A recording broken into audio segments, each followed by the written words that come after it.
que vous ayez un emploi classique, que vous soyez fonctionnaire, que vous soyez médecin, en fait, n'importe quel type de famille peut être concerné par la précarité. Bienvenue chez Baby Safe, le podcast où nous explorons les thèmes délicats entourant la parentalité extraordinaire. Aujourd'hui, nous abordons une question centrale mais rarement évoquée, l'impact économique du handicap sur les familles. Quand un enfant présente des besoins spécifiques, cela impacte non seulement la vie quotidienne, mais aussi la stabilité financière du foyer. Les coûts des soins et les démarches administratives peuvent devenir des obstacles majeurs. Comment ces familles gèrent-elles ces pressions économiques et quelles solutions peuvent-elles trouver pour alléger cette charge? Pour explorer ce sujet, nous écouterons deux invités. Tout d'abord Diana, maman de 3 enfants, dont 2 en situation de handicap. Elle nous partage son expérience, ses difficultés financières auxquelles elle doit faire face et comment elle a dû adapter sa vie professionnelle et familiale. Ensuite, nous entendrons Sonia Aeiniu, vice-présidente de l'UNAPI, qui nous parlera des solutions et des aides disponibles pour les familles confrontées à ces situations, tout en mettant en lumière les actions que mène l'UNAPI pour soutenir ses parents. Commençons donc par écouter Diana. En fait, il faut savoir que quand on a un enfant en situation de handicap, je pense que ça c'est très clair dans la tête des personnes qui en ont du coup, on est très sollicité au niveau téléphonique. On nous impose les rendez-vous, on nous impose plus ou moins les jours et les horaires. Je pense par exemple à l'orthophonie ou à la psychomotricité. Oui. Voilà, donc ça, c'est une organisation et des fois, les soirs c'est pris d'assaut, les mercredis c'est pris d'assaut, donc on fait en fonction des disponibilités qui restent. Voilà. Et la décision de fermer ma société, j'ai pas eu, par rapport à ça, j'ai pas eu vraiment le choix. Moi, en plus, j'ai plusieurs enfants en situation de handicap et je voyais bien que j'étais sans arrêt au téléphone pour prendre des rendez-vous pour mes enfants. Pour les mises en place du coup d'orthophonie et de psychomotricité multipliées, les bilans à passer, etc., en fait, tout simplement. Mais je pouvais plus apporter la qualité de service à mes clients et le temps nécessaire au bon fonctionnement de ma société. Quel type de coûts sont liés au handicap de votre enfant, voire même de vos enfants, puisque vous parlez de plusieurs enfants en situation de handicap au sein de votre foyer? Faut tout compter en fait, les déplacements, pas que le coût en fait direct du professionnel, mais aussi que ça soit le travail, que ce soit les sorties avec les enfants, le handicap directement des enfants. Je sais pas, je pense par exemple aux chaussures. Quand ils abîment trop leurs chaussures, moi c'est le cas de mes enfants dans leur handicap, c'est un achat de chaussures, on peut aller jusqu'à 2 chaussures par mois par exemple, etc. Et je parle même pas des vêtements. Et tout ça, c'est une réalité qui fait qu'on n'est pas forcément indemnisé à la hauteur parfois du surcoût de nos enfants. Ça a été très compliqué parce que sur le coup, on pense que les aides allouées par la MDPH sont suffisantes. Et en fait, au fur et à mesure, on se rend compte que pas du tout, parce que y a une réalité qui fait qu'on a énormément de réunions pour nos enfants, plus qu'un enfant ordinaire. Et du coup, au niveau économique, ça a un impact sur le professionnel, forcément. Et devez-vous faire des arbitrages pour votre famille dans les dépenses du foyer? Et est-ce que ça vous pèse? Alors oui, forcément, on doit réorganiser l'aspect financier de notre famille, donc ça implique moins de sorties payantes et plus de sorties, disons, gratuites, quand le temps nous le permet. Et puis il faut réfléchir aux activités, parce que c'est le type d'enfant quand même, selon les handicaps, en tout cas pour les miens, où ils s'intéressent pas forcément à tout. Donc il faut être imaginatif et tout ça avec un coût le moins élevé possible pour pouvoir leur offrir à côté effectivement tout ce qui est bien-être, vêtements, soins, etc. Quel impact ça a eu? Est-ce qu'on peut parler de sacrifice? J'aime pas le mot, mais oui, effectivement, on peut parler de sacrifice quand même. Si, c'est des sacrifices. Ne nous voilons pas la face, c'est des sacrifices. Je crois que le plus gros, c'est au niveau professionnel. Au niveau professionnel, la fermeture de ma société, la réorganisation, un tiers-temps plutôt qu'un plein temps, ou même un mi-temps. Voilà. Le fait de ne pas pouvoir reprendre une clientèle, tout simplement, l'envie de travailler qui n'existe plus au jour d'aujourd'hui. Voilà. Et mon mari qui lui aussi de son côté, qui pourtant est en plein temps, malgré mon tiers-temps, il se retrouve aussi à être impacté. Pensez-vous que les difficultés financières ont-elles eu une répercussion sur votre couple ? Oui, oui, complètement. De quel ordre ? La réduction de notre temps de travail, aussi bien pour mon mari que pour moi-même. C'est un budget, moi je vous dis, au jour d'aujourd'hui, je travaille à 40%, l'équivalent d'un 40% sur un temps plein. Avec des fois des imprévus qui m'ont coûté en moyenne 15% de réduction de temps de travail sur mon petit tiers-temps. Donc forcément, ça a un impact énorme sur nos économies et sur notre couple, j'en parle même pas. C'est des disputes, on voit pas les choses non plus de la même façon. L'homme et la femme voient pas les choses de la même façon et on n'a pas la même façon de gérer l'argent non plus et de voir les choses. C'est pas toujours évident. C'est de l'anxiété ? Ah oui, parce que des fois ça va vraiment, des fois ça va vraiment loin. Effectivement, il faut tenir le cap, penser aux enfants et des fois, faut savoir se mettre de côté et faire des sacrifices. Évidemment, les sacrifices, ils commencent par le couple, ils commencent par notre propre personne. C'est nos enfants qui sont priorisés, c'est normal. Mais du coup, le couple, lui, dans l'intimité, il en souffre, forcément. Est-ce que vous avez des conseils à donner aux familles ? Déjà, moi, je pense qu'il faut pas faire ressentir aux enfants les difficultés financières. Voilà, ça, oui. Ça me paraît évident.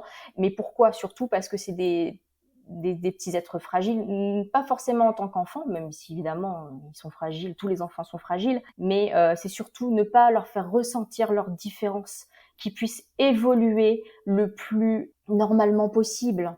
Voilà, parce que si dès leur plus tendre enfance on leur montre la dureté de la vie et la complexité qu'est l'inclusion, que ce soit au niveau milieu scolaire ou au milieu extrascolaire, voilà, s'il y a bien un conseil que je pourrais donner, c'est bien celui-là. Après, personne n'est parfait, tout le monde fait comme il peut, mais voilà. Si un conseil que je pourrais donner, c'est vraiment protéger les enfants un maximum pour qu'ils puissent évoluer le plus normalement possible. Qu'ils vivent leur insouciance. Oui, voilà, comme un petit enfant normal. Et on verra ça plus tard, quoi. Ils ont le temps. Merci beaucoup Diana pour votre témoignage éclairant sur un sujet encore trop peu abordé.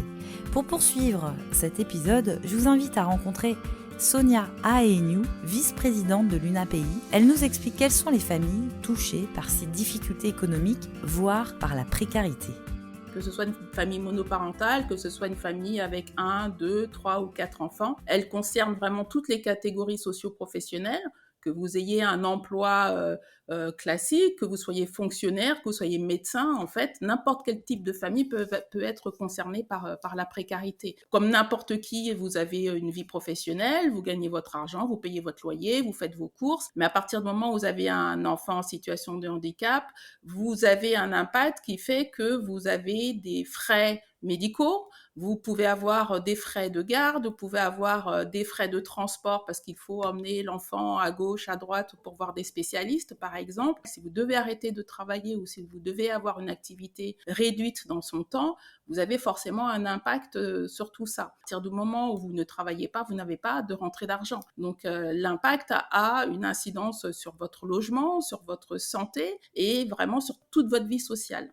Aujourd'hui, quel type d'aides sont disponibles pour les familles ? Au niveau des aides concernant les enfants, la première démarche pour reconnaître la situation de handicap, c'est de faire un dossier de reconnaissance du handicap à la maison départementale du handicap. Donc, c'est la première pierre, si vous voulez. Alors, tout le monde ne fait pas appel à la MDPH parce que ça peut donner un sentiment de stigmatisation, mais en tout cas, la MDPH va pouvoir permettre d'ouvrir un certain nombre d'aides, donc des compensations financières ou humaines pour pouvoir aider les familles. Dans ces différentes aides, vous avez l'allocation pour enfants en situation de handicap. Cette allocation-là, elle est là pour pallier au financement des soins qui sont en lien avec le handicap. Vous pouvez aussi demander une prestation qui s'appelle la prestation de compensation du handicap. Cette prestation-là, elle est là aussi pour financer des soins qui sont supplémentaires par rapport à l'accompagnement. Ça peut être de l'aide à domicile, ça peut être aussi des aides techniques. Parfois, quand vous êtes en situation de handicap moteur,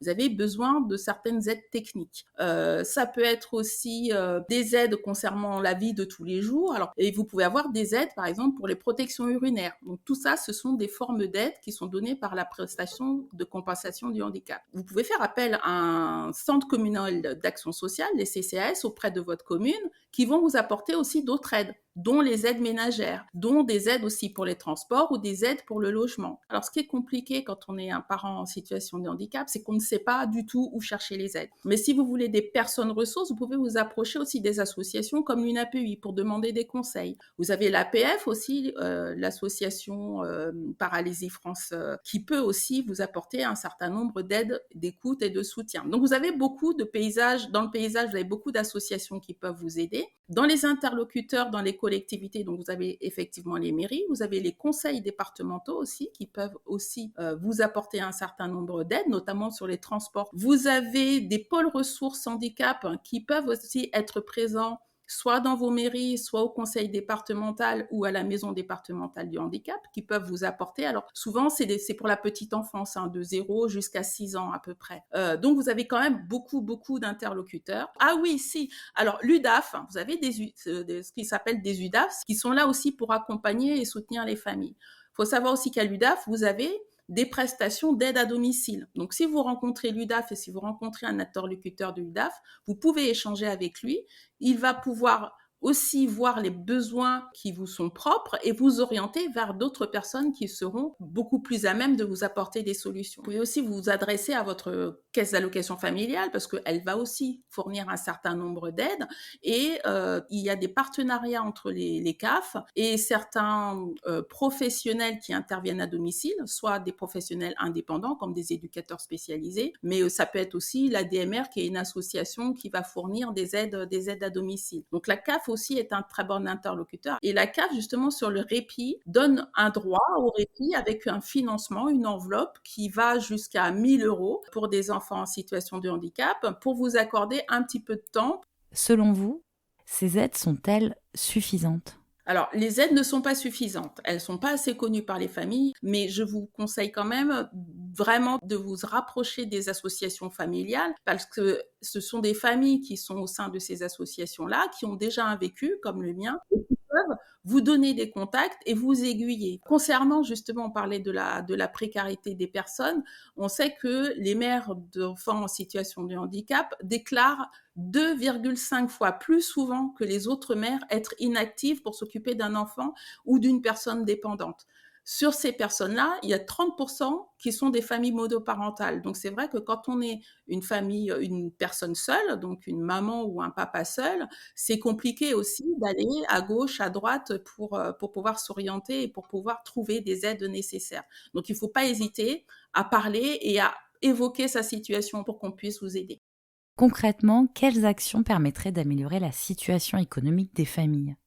Alors, dans les actions pour améliorer la situation économique, c'est quand même de donner toutes les ressources et tous les moyens nécessaires de façon pertinente pour que les parents puissent avoir une vie de parent. Une vraie vie de parent, c'est-à-dire que vous rentrez à la maison, vous savez que votre enfant a bien été accompagné, que ce soit à l'école ou à la maison ou dans tous les lieux de participation à la vie citoyenne, mais aussi de pouvoir vous permettre de travailler si vous le souhaitez, de faire carrière si vous le souhaitez. Donc, c'est vraiment un accompagnement au quotidien, j'ai envie de dire. Si on n'accompagne pas correctement les familles, on n'accompagne pas correctement les enfants. Et si on n'accompagne pas correctement les enfants, on n'accompagne pas correctement les familles.